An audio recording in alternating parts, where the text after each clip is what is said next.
Gir ગઢડાના જાંબાળા road ઉપર 2 સિંહો આવી ચડ્યા।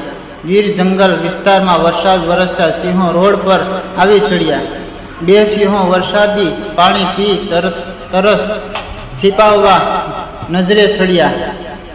રાહદારીએ સિંહોને પાણી પીતા ઉતાર્યો વિડીયો। સિંહની વરસાદી પાણી પીતો વિડીયો સોશિયલ મીડિયામાં થયો વાયરલ।